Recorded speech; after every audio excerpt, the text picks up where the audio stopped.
Ket Bungue, ele é ator, cineasta, produtor e diretor. Eu vou neste momento agora entrar em contato com o Elket, vou fazer a ligação, se já está, eu acredito que já está deste lado aí, e vou chamar o Elket.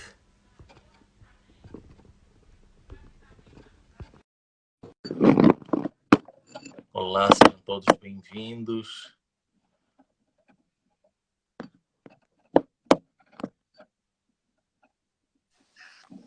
Boas, Manu. Boa noite, mano. Como é que vai? Estou ótimo. Estou aqui a tentar posicionar o telemóvel.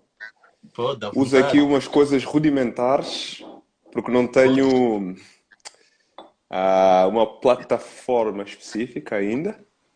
Pois, Portanto, dá-me só aqui alguns segundos. dá vontade. Deixa eu ver aqui. Pronto. Ok. Está melhor Acho que assim. está fixe. Acho que está, não é? Tá. E Boas. eu creio que o pessoal está aí a entrar, está chegando. Aham. Pois, e antes de começar a nossa conversa, né, vamos. Não sei se gostaria de deixar ali algum. De saudar o pessoal que está deste lado. Quem sabe tem ali um amigo ou familiar que gostaria de deixar aqui algumas saudações. Ainda não vi ninguém que eu conheça. Matilde Travassos, de Portugal. Olá, Matilde. Bem-vinda. Estou bem-vindo. Pois, Ah, pois é. pois É é. o Elket Bungue. Ei. É com enorme prazer tê-lo Sim. deste lado. É, a conversa para hoje e eu agradeço por ter aceito o meu convite Tenho todo o e prazer. seja bem-vindo. E também eu dou um especial boa noite para o mundo. Guiné-Bissau, Angola, Portugal, Brasil, São Tomé, Moçambique, Alemanha, Inglaterra, para todos que estão a nos acompanhar neste momento. Sejam todos bem-vindos. Hoje eu vou estar com o Elket Bunguet, é ator, produtor e diretor Isso. cinematográfico, com quem eu tenho o prazer de conversar. E o Elket, antes de mais nada, eu gostaria que fizesse uma Holanda também. retrospectiva Sim. sobre a tua trajetória. Eu gostaria de saber quem é o Elket Bungue, como é que teve essa paixão pelas artes e quantos anos de carreira. Eu gostaria que nos explicasse assim, detalhadamente o teu percurso. Eu vou deixar a palavra com o Elket. Tenha a palavra, seja bem-vindo. Olha, Manu, antes de mais, muito obrigado pelo teu convite. Ainda não estive em Angola. Penso que estejas em Angola neste momento, não é? Neste momento, Não? eu estou a residir em Inglaterra. Em Inglaterra. Pronto, também gosto muito. Gosto muito desse país. Mas tenho alguma curiosidade em conhecer mais alguns países de África, inclusive Angola, por acaso. Portanto, se estiver aí, pessoal de Angola, cumprimentos. Neste momento estou a falar. Olá, boa noite, pessoal aí que está nos acompanhando a partir de Angola. Está ali o Gil Fortunato. Yeah. E muito bem, então eu sou ator desde 2005, o que faz com que trabalhe já há mais ou menos 15 anos. Já fiz algumas coisas, teatro, performance, televisão, cinema. E nos últimos 3 anos tenho sobretudo me evidenciado cada vez mais como um realizador. Brasil! Falou! tenho me evidenciado cada vez mais como um realizador, ou seja, artista independente. Cresci em Portugal, no entanto, nasci na Guiné-Bissau e passei, diria eu, cerca de, muito bem, talvez 22 anos em Portugal, não é? E, ou seja, desde 1990 até 2012, sensivelmente, que foi a altura em que comecei a ir com maior frequência para o Brasil. Portanto, desde 2012, que foi Yuran, Cabo Verde. Bem-vindo, amigo. E desde 2012 tenho ido regularmente para o Brasil, onde estudei a arte da performance, onde de alguma maneira consegui dar início à minha carreira internacional como ator. E hoje em dia estou em Berlim, vivo aqui com a minha companheira. É uma cidade relativamente nova para mim. E estou a explorar, estou a perceber que cidade é esta. Está a fazer às vezes feedback, não sei se é do meu, se é aqui do meu telemóvel ou não. Não sei se tu ouves isso. Como é que consegues me ouvir? Eu ouço perfeitamente. Pois, é, eu acho que o teu som está bom aqui do meu lado. Não sei se deste Ok. lado aí em casa alguém pode confirmar o som. Como é que está o som? Clara, good to see you. Acho que é Clara também. Oh, boa noite para Clara. Ok. E Bom, parece que está tranquilo então. está tranquilo, não é? Pois, Sim. eu gostaria de saber como é que está a sua nova experiência com o cinema alemão, em termos de nomeação para prêmios de cinema. Vou tentar falar assim. Está fazendo eco? Pois, eu estava a dizer que tinha um pouco de ruído. Aqui o Bruno e a. Ok, perdão. É que eu não consigo abrir. Vou continuar a falar. Manu, Pois, ainda como é que faz está? eco? Bom, não sei. Avançamos? Perfeito. Avançamos. Acho que está Olha, o perfeito. Jim está a dizer perfeito. Ora bom, o que eu estava a dizer, bom, esta nomeação para os prémios Lola da Academia de Cinema Alemã foram muito significativos, não é? Não só para mim, individualmente falando, mas para o filme. Portanto, o filme Berlin Alexanderplatz é o filme que eu sou o protagonista, não é? E que o filme vai estrear agora a 17 comercialmente em todo a Alemanha. Para quem tiver curiosidade, pode ver o trailer do filme Berlin Alexanderplatz do Burhan Kurbani, já está disponível online. Portanto, o filme foi nomeado em 11 categorias e dessas 11 categorias 11 categorias. acabámos por arrecadar 5 dessas 11 nomeações, o que é bastante bom, é bastante positivo, é um saldo positivo, se tivermos em conta que é um filme que estava a competir contra filmes que já tinham feito carreira, não só em festival, em salas de cinema, e ao nível internacional também. Portanto, o feedback é ativo, estamos bastante otimistas em relação àquilo que poderá ser a, a reação do grande público em relação a este filme. Pois, vocês obtiveram 5 prémios. Sim. 5 prémios. Pois, quem podes lá nos contar mais um pouco quem eram os concorrentes para este prémio? Olha, os concorrentes, como é que eu te posso explicar? Este é os prémios Lola, não é? São o equivalente aos Oscars da América. Só que são os Oscars aqui da Alemanha, portanto. Embora a América tenha uma ou outra secção que permite concorrentes estrangeiros, inclusive tem uma categoria que é melhor filme estrangeiro, não é? Ahm, os Lola só têm produções alemãs ou coproduções da Alemanha com outros países da Europa ou outros países fora da Europa, né? Um dos filmes que era o grande favorito era o Systems Spranga, que é o... não sei qual é o título em português.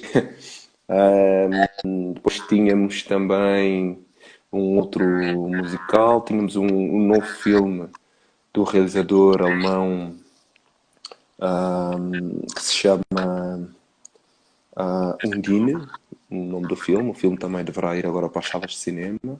E tínhamos muitos outros que são títulos que eu tive a oportunidade de ver, porque entretanto fui convidado para fazer parte da academia, não é? Da Academia de Cinema Alemã. Sou também membro, tal como sou membro da Academia de Cinema Inglesa. Agora sou membro da Academia de Cinema Alemã e tive a oportunidade de ver os filmes e pude constatar que a diversidade e a robustez do ponto de vista narrativo e de produção daquilo que é o cinema é incrível, não é? É incrível. Pois. E portanto, quando o nosso filme nomeado em 11 categorias entre estas produções de excelência, é um motivo muito claro para nos aplaudirmos e, bom, de alguma maneira assumirmos a responsabilidade que acarreta ter um filme que entra para as salas de cinema com as nomeações nas costas. Portanto, estamos muito otimistas. Pois, nas 5 categorias, vocês. Quais, pode aqui nos distinguir cada uma delas? Eu fui nomeado na categoria de melhor ator principal, não é? E em todo o país só foram 3 nomeados, não é? Portanto, fui eu, foi um outro colega meu que inclusive foi nomeado para um filme na categoria de melhor ator e para o nosso filme Berlin Alexanderplatz na categoria de melhor ator coadjuvante, e ele arrecadou esses 2 lolas. Portanto, ele é incrível, é o Albrecht Schur. E fomos também nomeados na categoria de melhor realização, melhor argumento, melhor banda sonora original e levámos o prémio de melhor banda sonora original, melhores efeitos especiais, melhor atriz principal, ah, melhor filme, melhores efeitos, melhor direção de fotografia, arrecadámos o prémio também. Enfim, queria estar prestes a acabar. Como é que fazia esse, como é Epá, que é esse isto é que não vosso quer dizer nada. elenco? O nosso elenco é um elenco multiétnico, é um elenco super talentoso. Estamos a falar de um filme que acontece na Berlim atual, embora seja um filme adaptado de um romance de 1920, não é? Onde o protagonista é claramente diferente de mim, naquilo que é o perfil, naquilo que é a origem étnica, porque trata-se de um homem branco com cerca de 50 anos ou 60, muito mais, diríamos, encorpado do que eu, e esta versão do Burhan Kurbani traz um afrodescendente, proveniente da Guiné-Bissau, que é o meu caso, para protagonizar um filme de 3 horas que, de alguma maneira, é, diria eu, uma ficção subversiva, não é? Porque, de alguma maneira, subverte tudo o que eram as informações, os dados, aquilo que seria de esperar de uma adaptação de um clássico alemão, né? Portanto, este elenco trabalha com artistas vindos de Portugal, que é o meu caso, ou da Guiné-Bissau. Há outros vindos de Camarões, Nigéria. Tem artistas que são também muito respeitados aqui na Alemanha, né? Nomeadamente o Albrecht Schur, o Joachim Kroll, né? Que é um veterano do cinema alemão. Temos a Yala Hase, que é super conhecida aqui, né? Seria uma atriz super talentosa e que, pronto, é um fenómeno de blockbusters e isso vale o que vale, mas é para vermos a diversidade do ponto de vista de talentos, mas também do ponto de vista daquilo que são quadros, né? Daquilo que são figuras paradigmáticas. aqui do cinema alemão. Portanto, e claro, estamos a falar de um realizador que é afegão, germânico, que este foi o seu terceiro longa-metragem e é amplamente reconhecido pelo seu trabalho de provocativo, né? Dentro daquilo que são os padrões tradicionais que de alguma maneira legitimam as vozes que fazem o cinema e as vozes que têm a permissão para circular e contar determinadas histórias. Portanto, é isso. É muito bom. Pois, porque o nosso amigo deste lado, Bruno Forquilha, acabou de perguntar se o filme é em alemão. Claro, o filme 70% do filme é falado em alemão. Eu tive que aprender alemão durante 3 meses em Lisboa e depois mais 2 meses intensivamente aqui em Berlim com uma dialect coach, isto é, uma, uma expert em, de alguma maneira, dar formação naquilo que é a prosódia, né? E o accent, ou seja, a pronunciação de palavras, a pronúncia de palavras em alemão. Ela já tinha trabalhado com o americano Mickey Rourke e com outro ator também famoso, enfim. E se ela conseguiu esse ato fenomenal com eles, comigo também não podia ser diferente. Portanto, nós conseguimos trabalhar juntos, muito em grande proximidade e, de facto, diria, o, o efeito ou o resultado dessa colaboração é notório porque no final, depois do filme ter estreado no Festival Internacional de Berlim, Berlinale, este ano, o feedback foi bastante positivo porque inclusive as pessoas vinham falar comigo em alemão esperando que eu lhes respondesse também em alemão, mas o meu Não alemão foi possível. devo dizer que resume-se àquilo que eu digo no filme, que é bastante, embora eu, a pouco e pouco, por estar aqui a viver agora em Berlim, vá desenvolvendo, né, algum entendimento, alguma articulação em relação à língua. Mas como ator não é o meu território, não é o meu espaço de expressão, não é? Esta língua ainda.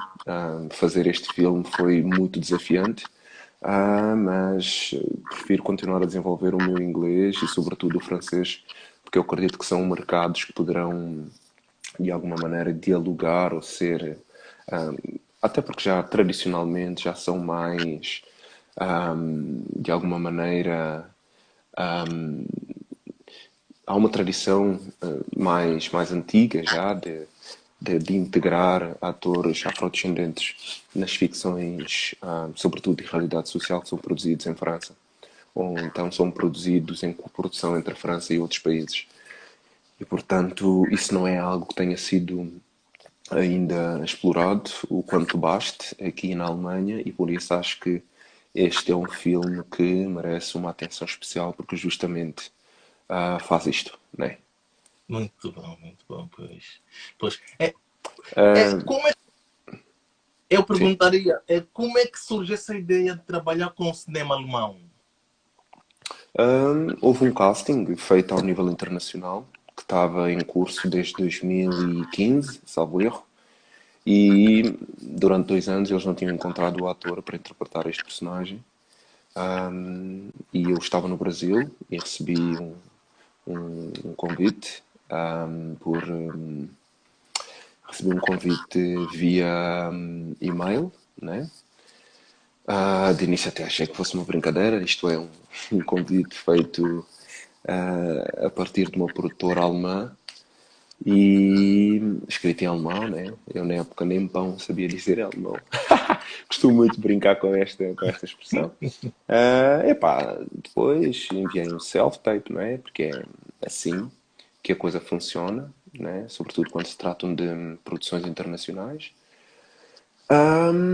E fiz um self-tape em que me apresento em inglês, não é? E em que articulo algumas palavras em alemão dentro daquilo que era o meu entendimento, e a partir daí foi-se levando avante todo um processo de cooperação, de colaboração, em que a produção, né, aproxima-se mais de mim e vai se tornando cada vez mais claro e definido que tipo de personagem é esta que o realizador idealizou, quem é este ator, como é que este ator pode contribuir construtivamente para esta personagem.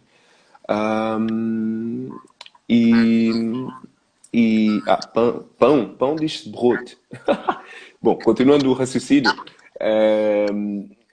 e portanto foi um trabalho, não é? Bastante intensivo que foi desenvolvido desde 2017, não é? Até 2019, não é? Porque em dezembro de 2018 ainda fui para a África do Sul, não é? Filmar ainda outras partes do filme que acontecem em África. E em 2019 ainda estive a fazer dublagens, né? Ainda estive a fazer dubbing da personagem no Brasil, num estúdio por lá. E portanto, como vocês sabem, bem sabem, o filme só estreou este ano no Festival Internacional de Berlim. De Berlim. Estreou no festival e irá para as salas de cinema a 16 de julho. A 6 de junho. Pois. E estando em Berlim, eu sei que depois da primeira semana do festival, eu gostaria também de saber um pouco sobre como é que decorreu a primeira semana do festival de cinema português Young Youth Film Festival, do qual Então, fazes curadoria. eu diria assim que correu lindamente. Eu acho inclusive que eles estão aqui agora a assistir, a prestigiar aqui a nossa conversa. Young South Film Festival é um festival que está a acontecer online no Instagram do Young South Film. Se eles estiverem aí, podem agora escrever aqui como comentário para quem estiver curioso. E correu lindamente porque nós tivemos lives muito bem frequentados, com conversas profundas, não é? Que realçam a qualidade artística das realizadoras e dos realizadores que foram selecionados, que foram de alguma maneira curados para esta secção da mostra. A segunda semana iniciou-se hoje, já há inclusive os 3 filmes disponíveis. Trata-se do filme Rã, da Ana Flávia Cavalcante e Júlia Zaquia, já Intervention, ou Intervenção Já, realizado pelo Daniel Santos, que é um realizador brasileiro. E nesse filme eu sou performer, inclusive. E tem um outro filme que se chama Homestay, que é da realizadora cabo-verdiana Lola Arziki. Aproveito a ocasião para vos deixar este convite. Vão ver os filmes, que valem bem a pena. Depois as lives irão acontecer sexta, sábado e domingo, próximos. E eu estou bastante satisfeito, porque a sensação é bastante boa, perceber que a mídia aderiu, não é, a este nosso ato de ativismo público. E Fábio Dimas, grande amigo meu, pá, obrigado por estares presente. A mídia aderiu, ajudou-nos e contribuiu bastante para que se tivesse comunicado bem o festival. E é isto que eu tenho a dizer. Qual é o foco desta edição do Festival de Cinema Young Youth Film? Young South Film Festival. Young South Film Festival, É. correto? O foco. O foco, Manu, eu diria que é. Bom, isto para quem tiver interesse, inclusive no meu Instagram, temos aí disponibilizado a carta de curadoria, onde eu especifico em detalhe algumas razões simbólicas e pragmáticas para ter estes filmes como um todo, né? Como um corpo curatorial. E um dos pontos fortes é que trata-se de celebrar a cinematografia de realizadores e realizadoras afrodescendentes na sua origem, né? Portanto, e nesse sentido eu curei filmes vindos de São Tomé e Príncipe, Cabo Verde, Brasil. Foi isto, exatamente. E portanto, agora, por uma questão de interpretação ou de percepção, disto que eu estou a dizer, sugiro que vejam os filmes para entenderem, né? Melhor e mais aprofundadamente do que é que se trata. Pois. Well Cat, pois, muito bom, muito bom. Já vais com uma vasta carreira, uma experiência. Mencionaste que gostarias de enveredar para outro, outros pontos como França e Inglaterra. Como é que tu vês para poder penetrar no mercado francês ou inglês? O que é que tu pensas fazer? Bom, são mercados mais específicos, não é? Aqui, há aqui um dado adquirido neste momento que trata-se daqui de um artista internacionalizado, né? Que é o meu caso. Trabalho em Portugal, Brasil, já trabalhei na Índia, né? Em 2008, justamente com muitos atores angolanos. Fomos lá fazer uma longa-metragem e neste momento tive a oportunidade de fazer parte de uma longa-metragem que tem tido uma crítica bastante positiva aqui na Alemanha. Portanto, fiz este filme sem almejar fazer parte do mercado alemão, né? Ok? Então, eu sou representado por agentes que estão baseados no Reino Unido, isto é, na Irlanda e em Portugal. Falo inglês, sou proficiente em francês, espanhol, falo português de Portugal, português do Brasil, falo crioulo de Guiné-Bissau. Portanto, acho que isto são tudo elementos que, havendo interesse por parte de alguma produtora, com um artista com a envergadura do meu trabalho, portanto, é procurar os agentes. E nesse sentido, eu acredito que, havendo oportunidade, é de fazer parte de uma produção que seja feita nesses territórios, naturalmente. Por outro lado, sabe-se que este filme que nós fizemos, Berlin Alexanderplatz, vai circular, não é? É um filme que já está vendido para a França, para a Inglaterra e por aí vai. Entretanto, está na calha também a possibilidade de fazer um projeto holandês-belga, ano que vem, em que iremos filmar na França, Reino Unido, Bélgica e Espanha. Portanto, é um aspecto da minha trajetória artística que já está em curso, começou há muito tempo, desde o momento em que eu saí de Portugal para o Brasil, e portanto é uma questão de tempo. Pois, é uma questão de tempo, mas Balanta ancora vinda, Benji. É difícil falar a língua balanta porque, para já, para se falar a língua balanta, tem que haver uma prática razoável ou constante da língua. E mais do que isso, é preciso conseguirmos identificar quem são os balantas que estão perto de nós. Não só os balantas, mas os pepel, os manjaco, os furtafula e por aí vai. E nesse sentido é bom irmos cada vez mais identificando e evidenciando que pois, não só somos guineenses ou não só somos portugueses, mas também temos essa raiz ancestral, ancestral. genética da etnia da qual pertencemos. E Pois, isso não diz somente respeito aos guineenses, diz também respeito aos angolanos, aos santomenses, aos moçambicanos. Quanto mais evidenciarmos qual é a nossa origem étnica, mais e melhor vamos conseguir mostrar que as nossas nacionalidades, isto é, a nossa proveniência, não se remete somente à ideia territorial que se tem, né? pois. Nós somos. um, É isto, né? Eu considero-me não apenas guineense português, mas acabei por também, de alguma maneira, incorporar aquilo que é a brasilidade, né? Por exemplo. E então isso aí tem que ser tido em conta. Nós não somos unidimensionais nem uniidentitários, né? Pois, Somos muitas coisas. já falando em guinenses, santomenses, angolanos, Sim. gostaria de aproveitar aqui, deixar para os teus fãs, o público, o seguidor que estão aqui a nos assistir, deixar o endereço das plataformas onde poderão de facto encontrar os teus filmes e outras informações. Hum, eu tenho um canal no, eu tenho um canal no YouTube. Portanto, se vocês entrarem no YouTube, há uma, há uma lista de reprodução, não é? Uma playlist que se chama Filmes Welcome Bunga 2020, onde eu disponibilizo cerca de 14 filmes da minha autoria.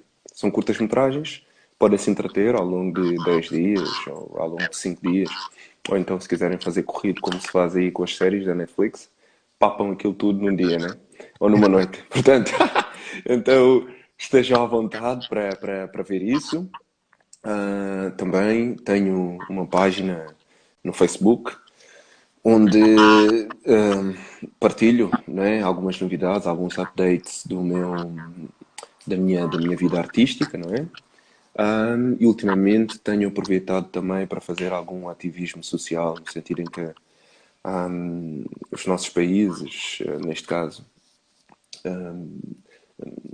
Guiné-Bissau. Pois, falando em Uh, ativismo esse- social, eu sei que também estás envolvido num grupo de cidadãos guinenses como músicos, artistas, dirigiu uma carta ao ministro da Saúde a pedir explicação cabal é, sobre os ensaios clínicos de vacina é, contra a poliomielite e na prevenção do Covid-19. Que comentários é que tem sobre este facto? olha, Manu, eu vou tentar não enveredar muito por aí, embora seja real, sim, eu sou um dos subscritores e isso é público. Inclusive a agência Lusa já divulgou a carta que nós redigimos e dirigimos a essa entidade que ainda agora mencionaste. E isto tem a ver com o desejo de simplesmente exigirmos aquilo que é por direito, um, um, uma, uma necessidade para todo e qualquer povo, não é? Que esteja sob a alçada de um sentido democrático, não é? Não se pode fazer não se pode, de alguma maneira, decidir levar a cabo uma campanha de testes e estudos que impliquem seres humanos, neste caso, um povo, ou parte dele, que neste caso trata-se de 3.400 pessoas, e que não há uma comunicação pública oficial em relação a isso, um, e que ao mesmo tempo não se tem ideia do que é que são os impactos reais, não é? Nem tampouco os contornos desse estudo ou de como é que se aplica esse estudo e muito menos se sabe quem são os nomes destes um, potenciais destes potenciais voluntários. E por último, a grande pergunta é: estes voluntários estão informados sobre os riscos que correm ao servirem de cobaia, à falta de melhor termo, para este tipo de estudo? E se isso acontece, será que Guiné-Bissau, sendo Guiné-Bissau um país, vamos ser pragmáticos, um país que vive uma instabilidade institucional política, terá condições de monitorizar adequadamente e garantir a equidade e a funcionalidade a que se propõe este tipo de teste de estudo? Epá, acho que não, né? Então, nesse sentido, nós gostaríamos que essas entidades que supostamente delegaram ou autorizaram que este estudo fosse aplicado na Guiné-Bissau nos expliquem, né? E como é, digamos, padronizado ao nível internacional, este tipo de situações de campanhas exigem incontornavelmente uma comunicação oficial pública, o que ainda não aconteceu, percebes? E como é que está a correspondência perante as autoridades de saúde? Vocês fizeram uma intervenção por intermédio de uma carta. Como é que está aí neste momento a reação? Olha, ah, ainda há pouco li que há um grande número de pessoas que está receosa de alguma maneira, procurar os serviços de saúde públicos da Guiné, ainda que eles possam estar efetivamente contaminados com o Covid. Mas isto para mim é falacioso porque não acredito que esta carta, que tem menos de 72 horas, possa ter influenciado em tamanha medida o pensamento ou aquilo que é a inclinação dos potenciais das pessoas que possam estar doentes. Está a perceber? Acho que é, sim, uma falta de honestidade intelectual por parte dessas entidades, não é? Que de alguma maneira evadem-se, né, daquilo que é a sua responsabilidade e de alguma maneira preferem não responder às perguntas que nós tão pragmaticamente lhes dirigimos. Isto para dizer o quê? Há outros discursos que nem tão pouco fazem sentido, né? Nomeadamente um ou outro porta-voz dizer que efetivamente há aqui um mal-entendido, não é? E que não vai haver testes nenhuns e que vai sim haver um estudo. Mas como é que se faz um estudo desta natureza se não se testarem as pessoas? Efetivamente é porque esse estudo não tem razão de ser, né? Ok? E este assunto está em curso e tem sido de alguma maneira expressado nas redes sociais e também na mídia, não é? Portanto, através daquilo que são as observações de pessoas entendidas, quer do ponto de vista da opinião, quer do ponto de vista de críticas reais, né? Baseadas, olá, Reverse, baseadas em, diria eu, naquilo que é o conhecimento e naquilo que é o tipo de procedimento para estes casos. Portanto, quem tiver interesse pode seguir isso e espero que sejam solidários com o que está a acontecer na Guiné-Bissau, porque, entretanto, também soube que na Guiné-Conakry estes testes já foram feitos e foram feitos desde abril. Portanto, pá, isto aqui é uma coisa que questiona, mais uma vez, o que é o entendimento de soberania dos países africanos, não é? Porque é que estas coisas são permissivamente admitidos nos nossos territórios quando não há evidências de que este tipo de testes, não é, estejam a ser feitos em território europeu nem nos Estados Unidos, não é? E é assim, se estes testes têm que ser feitos em algum lugar, primeiro que tudo, talvez faça mais sentido que sejam feitos nos lugares onde há condições de estrutura, não é? Para fazer isso e, de alguma maneira, se observarmos para os números, se calhar é melhor perceber se isto deve ser feito nos países onde os números são mais alarmantes, não é? E Guiné-Bissau não é o caso. Não é o Portanto, caso de Guiné-Bissau, está bem? pois. E este é um dos problemas que a África já tem vivido desde os anos passados. 50, desde os anos 50 que esta brincadeira já foi feita. Temos que dar um stop, um basta nisto, porque nós temos que começar a agir a partir de agora, senão é um mal que vamos prevalecer para muito tempo.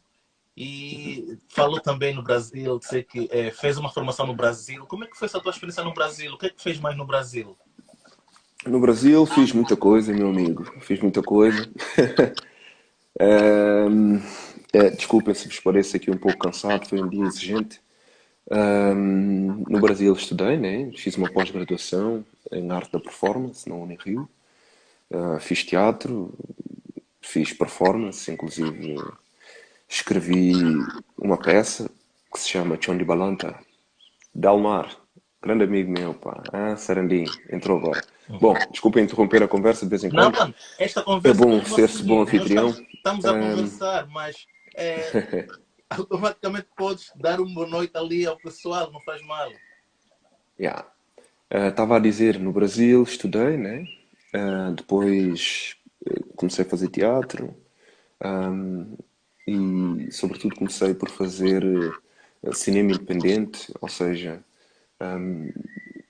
os primeiros filmes que fiz no Brasil remontam a 2013 e foi com um realizador brasileiro chamado Bernard Lessa, com quem finalmente fizemos uma longa-metragem que está a ser agora finalizado.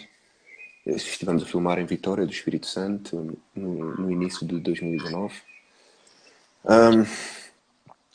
E depois, em 2015, fiz uma longa-metragem que se chama Joaquim. Essa longa-metragem, não, em 2015, fiz essa longa-metragem e estreou aqui depois no Festival Internacional de Berlim em 2017. Ainda filmei Corpo Elétrico, né? Que é uma longa-metragem que viajou muito e que conquistou uma série de fãs lá no Brasil. Não propriamente devido à minha participação, mas é porque é um bom filme, é um filme de liberdade, né? E um filme libertador. E muito recentemente, em dezembro de 2019, ainda filmei. Mentira, em dezembro de 2018, isso, filmei a última longa-metragem da realizadora Lais Bodansky, né? Que está a ser montado. Um filme que tem o Calvin Raymond como protagonista e tem o Francis McGee, vocês devem conhecer, é o personagem, é o ator irlandês que faz Odor no Game of Thrones, né? Esse filme, portanto, é um filme em que eu sou um contra-almirante da Marinha Britânica. Falo inglês, britânico, né? E falo francês no filme.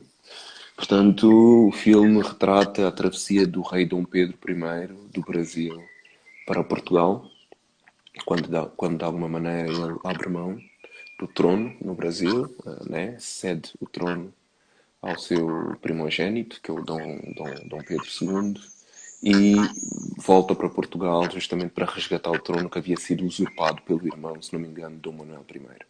Uma coisa assim. Portanto, também foi no Brasil, né, que eu desenvolvi o meu espetáculo a solo, né, que se chama Chão de Balanta. Né? Esse espetáculo foi desenvolvido em 2017 e tem viajado já. Isto é, teve estreia no Brasil, fomos para Portugal, apresentámos, estivemos em Cabo Verde no ano passado, este ano era para irmos à Guiné-Bissau, mas não foi possível, então planejamos ir ano que vem. Aqui a nossa amiga Ivete pergunta qual foi a pior experiência no Brasil. Olha, eu diria que uma das piores experiências no Brasil foi o quê? Hum, Foi termos sido assaltados, né, em 2014, quando eu estava a filmar. Estava a filmar a minha curta-metragem Isso, Arriaga, em Botafogo. Peço desculpa. Fomos assaltados com uma arma. Dois tipos vieram de moto e levaram todo o nosso equipamento, inclusive parte do filme, né? Aproveito para falar de um filme que também está disponível no meu canal do YouTube, chama-se Arriaga. É um filme que escrevi em 2013, ganhei financiamento, não, escrevi em 2012, 2013, concorri a um financiamento em 2014, mas antes de ter concorrido e de ter ganho esse financiamento, eu tinha começado a filmar as primeiras imagens no Brasil e nesse momento fomos assaltados e perdemos o equipamento todo, o filme, inclusive. Depois voltei para Portugal e foram precisos mais 4 anos até conseguir reunir a equipa, de alguma maneira, com condições estruturais de produção e também eu mesmo ter disponibilidade para fazer esse filme. E o filme estreou finalmente em 2019 e neste momento está disponibilizado online. Essa foi uma experiência infeliz, não é? Eu digo que foi a pior, mas podia ter sido bem pior, né? pois. Se algum de nós tivesse passado desta para pior. E outra coisa que me chocou, mexeu muito comigo, foi ver um país em ascensão, né? Porque eu comecei a ir para o Brasil desde 2008, embora eu tenha ido para lá estudar a partir de 2012. Eu, portanto, vi todo o ativismo ascendente, né? Que de alguma maneira culmina com a Copa do Mundo em 2014 e começa decrepitamente a diluir-se, né? Com os escândalos de corrupção gigantescos, né? Que mancham completamente a imagem do país e depois segue-se pelo impeachment da Dilma Rousseff e agora, depois do impeachment da Dilma Rousseff, entra para lá o indivíduo que é o Temer e agora o país está tomado de assalto por uma corja de gangsters, né? Que é encabeçado pelo Bolsonaro. E isso sim, diria que foi a pior coisa que eu vivenciei naquele país, que foi ver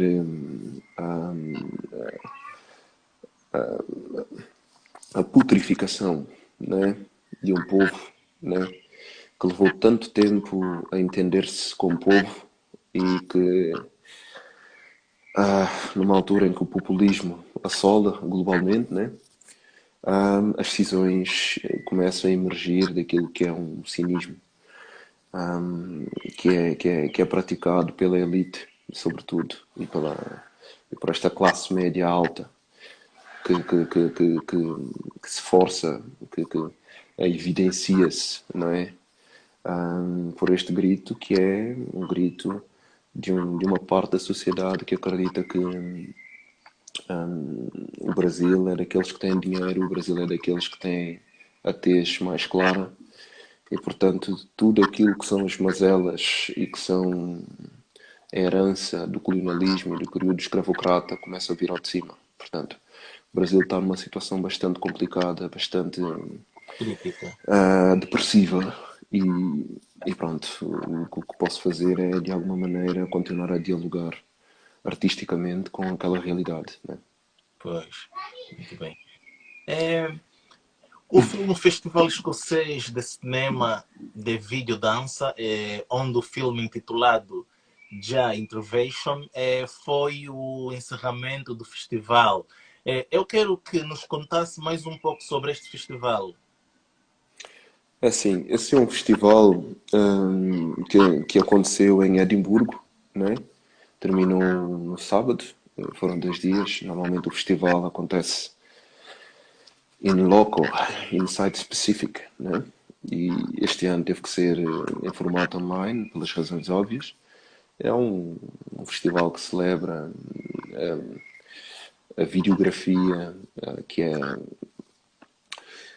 expressa através da dança, né? E que de alguma maneira começa a ter que ganhar um lugar de definição que escapa àquilo que é o experimentalismo ou que escapa àquilo que são as estéticas experimentalistas, portanto, sugerindo que a videodança também ganhe um lugar enquanto género. Um género, um género pela sua linguagem, né? Pela sua linguagem videográfica. E este é um festival que reúne títulos dos mais diversos lugares do mundo. Houve masterclasses, né? E houve também uma votação aberta, né? Em que o público poderia interferir. E é mais uma possibilidade de distribuir e de dar a conhecer este trabalho. Inclusive esse filme, Já Intervention, faz parte da seleção do Young South Film Festival, que está a acontecer agora online. Não é? Mas esse filme, o Já Intervention, hoje mesmo, acabei de ver aqui, que nós estamos selecionados para um festival grande que já tem 17 anos de carreira e que acontece no Colorado, nos Estados Unidos da América, e um outro que acontece em Barcelona. Portanto, o filme irá voltar a viajar. Aliás, o filme será novamente exibido no Brasil, né? Numa mostra diáspora, penso eu que é assim que se chama. O Já Intervention é um filme que resulta de uma performance que eu fiz, portanto, performei em 2019, é isso, 2019, abril de 2019, no Morro dos Prazeres, isto é, uma favela, uma comunidade, porque é um trabalho que vem na continuidade de um discurso interventivo, artístico que eu tenho vindo a fazer, que tem como objetivo denunciar aquilo que é o genocídio dos corpos negros que está a ser praticado direto ou indiretamente com o consentimento das, das instituições brasileiras que deveriam zelar pela integridade do povo brasileiro, não é? Isto é a polícia militar, a polícia militar do Rio de Janeiro é que mais pessoas mata, né, no mundo. E em 2015 um estudo de uma instituição oficial reputada brasileira diz que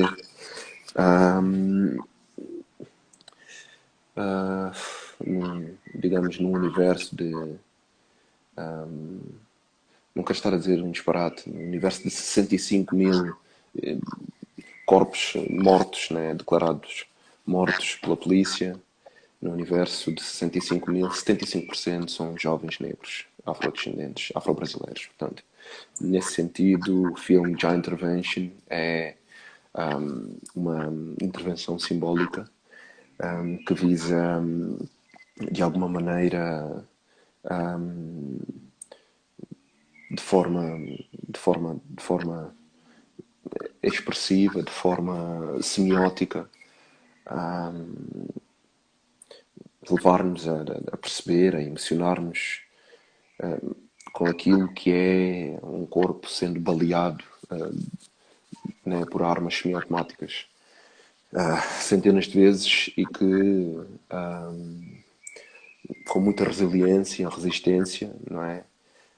E nobreza tenta erguer-se continuamente, almejando um lugar que talvez não exista nesta dimensão onde estamos e que é um lugar de ascensão que pode apenas ser de alguma maneira definido, de alguma maneira iluminado com a ajuda de uma entidade que não se encontra entre nós, nomeadamente Já, ou alguma entidade orixá. Daí que o filme dialoga muito com sensibilidades ligadas à noção de espiritualidade, ligadas à noção de ancestralidade, ligadas à noção de resiliência. E, e lá está. É um filme que tem circulado muito, já estivemos em mais de 15 festivais internacionais e inclusive está disponível online para quem tiver curiosidade em ver e de alguma maneira entender mais qual é o tipo de trabalho que eu tenho feito e desenvolvido enquanto artista, performer e cineasta. Falando em tipo de trabalho, os teus filmes retratam factos sociais. Sim, de alguma maneira sim. Pois. E curta-metragem. Falas mais em curta-metragem do que na longa-metragem. Naturalmente que sim, é um formato que eu adotei como sendo um formato de contação de história, um formato de expressão filmográfica ou cinematográfica, ou o que quer que seja, que está mais acessível e que também me permitiu experimentar, né? Porque fazer cinema, longa-metragem, não é algo que se possa fazer com impulso, ou seja, não é algo que se possa fazer com a impulsividade com que eu faço curtas-metragens. Repara, se um pintor, né, tem que se fazer munir de equipamento, e claro, é preciso estar inspirado para que possa criar, para que possa produzir essa peça pictórica, eu tenho a capacidade de fazer o mesmo com o cinema. E isso acontece porque se trata de curtas-metragens, ou seja, a temporalidade do filme, isto é, a duração do filme e o tempo que exige a feitura desse filme é mais reduzido. E ainda encontro daquilo que é o meu método conceptual de criação, que se chama autorrepresentação. Este é o que melhor se adequa às necessidades que esse conceito impera, que esse conceito se propõe. Mas isso é uma longa conversa e é por isso que eu estou a escrever um livro. O livro está a ser Eu agora também gostaria revisto. de chegar até ali do teu livro É, mesmo. Pois. é. Para quando é Vamos que para mais está duas pronto? perguntas, pode ser? Para quando é que está pronto? O livro está agora a ser revisto. Vai seguir para Portugal para ser lido por 3 pessoas da minha inteira confiança. Só para boa Para ter informação aqui, o Elke, desculpa lá. Diz-me. É, o teu livro da escrita do. O título é Cinema de Mano Miguel de Barros. Autointerpretação. Desculpa, só queria dizer, está aqui uma pessoa muito importante e que me inspira muito, Força. chama-se Miguel de Barros, é um sociólogo pan-africanista e também está envolvido na subscrição desta carta aberta que nós dirigimos aos potenciais responsáveis pela autorização Boa dos noite, testes Barros. Boa noite, de seja vacina contra a bem-vindo. Covid na Guiné-Bissau. Sim, E sim. obrigado por estar aí a nos Portanto, acompanhar. isso. É, de alguma maneira, um irmão. É de alguma maneira, não. É um irmão que me mentoriza para muitas coisas. Exato. Ora bom, o que é que Eu, perguntavas, meu caro? eu lhe perguntava só para passar aqui a informação, que o título do teu livro intitula Cinema de Autorrepresentação, da atuação à realização. Sim. Muito bem, pois. Pode prosseguir a explicar o teu livro. Ok. Então, nós devemos estar quase a acabar, a ficar sem tempo, né? Isto só nos dá 1 hora. Só nos dá 1 hora. Ainda não recebi a notificação. Ah, não? Quando Ei, receber, estou a querer saber mais eu que o vou padre, já. anunciar. Querer já saber mais que o padre. Não vou Meu anunciar. brother, então é o seguinte, esse título é uma longa conversa, vou tentar ser sintético. Por eu estar a viajar há muitos anos, né, eu apercebi-me de que não só sou um nómada, né, na acessão do termo, porque sou também periférico. Periférico, entendi que, no sentido de desmistificar e desconstruir o significado dessa palavra, né? Que, sobretudo no Brasil, significa alguém que é remetido para a margem e que, consequentemente, significa que é algo que não tem valor ou que é algo desvalorizável.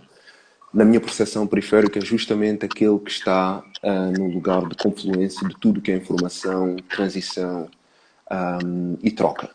O que faz com que seja a pessoa que está no lugar onde há maior suscetibilidade de se percepcionar as coisas, tal como elas são, mas também de se imbuir de conhecimento, né?